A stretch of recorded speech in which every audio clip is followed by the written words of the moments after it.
नमस्कार मंडळी, कशा आहेत? बऱ्यात ना मंडळी? आज खूप दिवसानंतर व्हिडिओ बनवतोय. मध्ये तर आपण व्हिडिओ बनवलेला नाही, पण आज सुद्धा आपण आलेलो गाडी घेऊन, पिकअप घेऊन. हे बघा बटाटे घ्यायला, आणि बटाटे घ्यायला आलेलो आपण. तेवढ्यात काही व्हिडिओ बनवला नाही, तर आता जातांचा व्हिडिओ बनवतोय. आणि इकडे एक समोर तुम्हाला दाखवतो मी.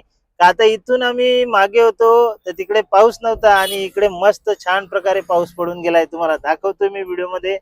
हे बघा, इकडे रस्ता ओला झालेला आहे, म्हणजे पाऊस पडून गेलाय. आणि तिकडेच आपण एक 2 मिनिटं अंतरावर होतो, तिकडे पाऊस पडला नाही.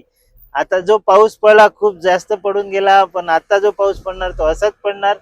कारण याच्या पुढे जर पाऊस धमाकेदार पडला तर खूपच पिकाची नुकसानी होईल आपल्या भागात. अशी तर खूप सारी नुकसानी केलेली आहे पावसाने.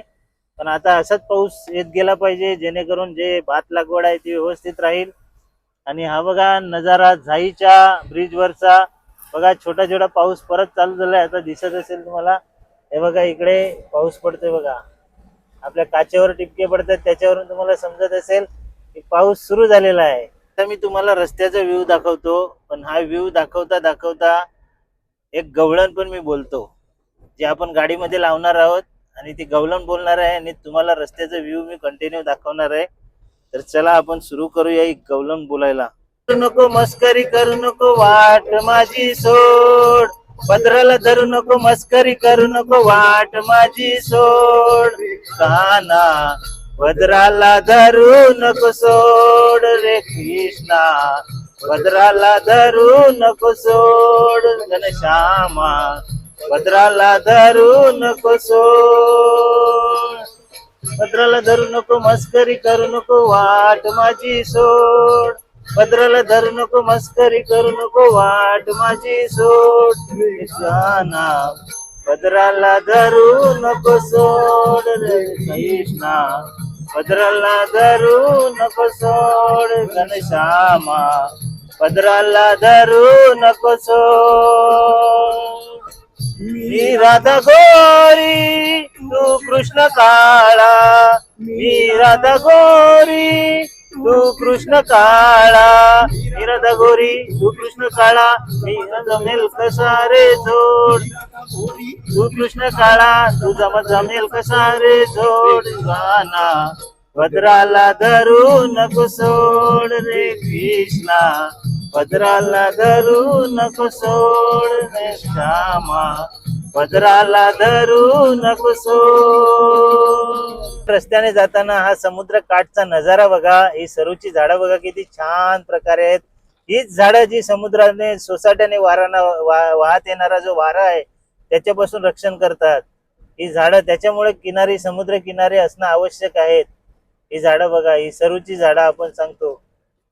हीच झाडं जी सोसाट्याने वारा येतो समुद्रातून, तो वारा पुढे जाण्याचा वेग मंदावतो होतो या झाडांपासून.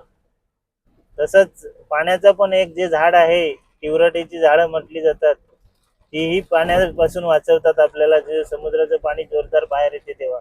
आणि नजारा बघा किती छान प्रकारे, पाऊस चालू आहे जोरदार, आणि ही झाडं बघा समुद्रकाठची. खूपच छान प्रकारचा नजारा आहे हा.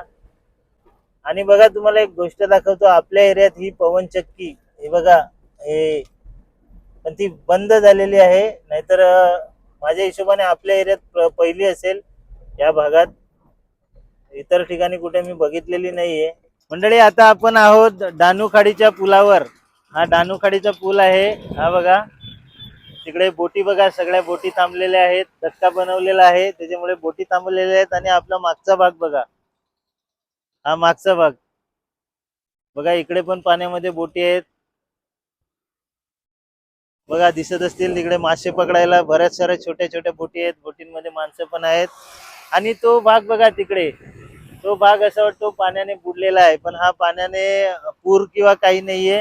हा आहे तो म्हणजे भरतीचं पाणी आलेला आहे, तो भरतीचं पाणी आहे, त्या साईडला भरलेला आहे. तुम्हाला मी बॅक कॅमेराने दाखवतो, एकदा स्पष्ट दिसेल बघा. हा डानूखाडीचा जो पूल आहे, त्या पुलावरनं हा बघा इकडे धक्का बनवलेला आहे. आणि इकडे खूप साऱ्या बोटी थांबलेल्या आहेत बघा मच्छीमारांच्या. आणि हा जो भाग आहे, आता भरतीचं पाणी आलेलं आहे त्याच्यामुळे. आता त्या साईडच्या पुलाच्या त्या साईडचा भाग दाखवतो मी तुम्हाला. बघा, हा पुलाच्या या साईडचा भाग आहे. हे बघा बोटी घेऊन चाललेले आहेत, ते बोटी चाललेले बघा. भरतीचं पाणी आलेलं आहे ते बघा. या चालू आहेत बोटी आणि तिकडे काही थांबून मासे पकडतायत. आणि अजून एक वेगळं दाखवतो ते म्हणजे हा पाणी बघा किती भरलेला आहे. हा पाणी किती भरलेला आहे. हा पाणी बघून असं वाटेल एखादा पूर आलेला आहे, पण पूर नाही आलेला. हा समुद्राला आलेल्या भरतीचं पाणी आहे. किती पाणी भरते बघा या साईडला. जर एखादा नवीन व्यक्ती आला त्याने पाहिलं तर त्याला असं वाटेल हा सगळा पुराचं पाणी आलेलं आहे. पुराचं पाणी नाहीये, ही समुद्राची भरती आलेली आहे. आणि त्या भरतीवर बघा हे मच्छीमार ज्या बोटी आहेत, छोट्या बोटी मच्छी पकडतात जाळ्या टाकून. आपली बटाट्याची गाडी खाली झालेली आहे. हे बघा इकडे थप्पी लावलेली आहे आपण बटाट्याची. बाकी आपली कांद्याची थप्पी इकडे आहे. मागे पण कांदे आहेत, त्याच्यामुळे दुसरे बटाटे आपण इकडे लावलेले आहेत. अशा पद्धतीने आपण आज बटाटे घेऊन आलो आणि खाली पण आपणच गेलो बघा. एकदम घामाने भिजून गेलोय, कारण माणूस नसला तर आपलं काम आपल्याला करावं लागणारच आहे. त्याच्यामुळे आपण बटाटे खाली करून घेतलेले आहेत आणि आता पुढच्या कामाला जाणार आहोत. मंडळी तोपर्यंत हसत राहा, खेळत राहा आणि आनंदात राहा आणि आमचे व्हिडिओ बघत राहा.